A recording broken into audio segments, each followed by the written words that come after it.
So I just came back from seeing the movie Lights Out. Oh my God. That movie is so scary.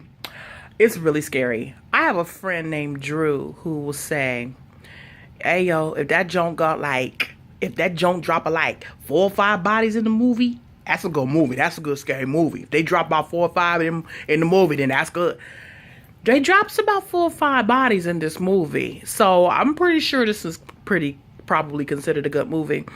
Actually, it was really scary. I jumped, screamed, and hollered the whole time. I really did. And when I go see movies like this, I always go to downtown DC, into the ghetto parts of, the DC area, so that I can get that real scary movie ghetto experience. You know what I'm talking about? Where they're like screaming, girl, why is you going into that room?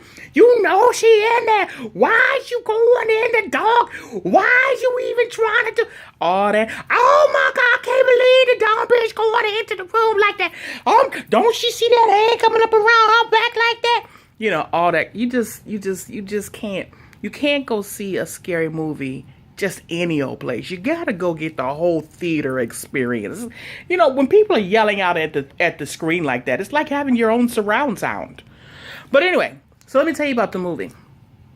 So the movie is based off of this woman who has a psychosis. And apparently when she was younger, when she was a teenager, she had depression issues, and she was being treated for that in this hospital, apparently just for children, and who had real serious issues. And so she meets this girl named Diana, who also apparently had a psychosis, but who also had a skin disease. Not like Lyme and not like eczema, but like a straight up and down, something's wrong with you kind of thing. And every time you go into the sun, you scorch yourself. Like, it's really crazy. So the girl who had the skin thing, her name was Diana. And the girl who had depression, her name was Sophie. So Diana gets killed at this children's nursing home. And so Diana comes back to haunt Sophie, and she tells Sophie, you left me to be killed. I mean, actually, I kind of just left you. And so she Sophie grows up and gets married twice and has a kid by either of her husbands. But in her mind, she always sees Diana. In her mind, she always sees Diana.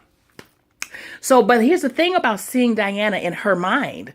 Because she is so real in her mind, she becomes real in real life. And Sophie's just a bit on the crazy side for the remainder of her life. And so she's actually like, at one point, her daughter, who looks to be 20-ish grown, she left her mom, left her stepfather, and left her little brother. Just couldn't take it no more. Left her. And at one point she comes back to help her little brother, and her mother says to her, I know you left me because you're jealous. Isn't that right? In my mind, and everyone behind me, everybody was like, nope. I left because she was crazy. So, and her mom actually tried to make her little brother accept this demon in her house. Ma'am. No. And so, the Child Protective Services, they come to the house. Why y'all don't see? They come to the house and keep putting the child back in the house with the mother. Don't y'all see this broad is crazy? Don't you see she living on the edge? Anyway, so she, they have to do all these kind of things to get the child safe again. But it takes a lot. The movie is so scurry. It's like really straight up and down scurry, like scurry for real. And I really strongly suggest it. I actually really do suggest this movie. If you like scary movies, this is scary for real. Demons, screaming, hollering, blood, death, dying, all the good stuff.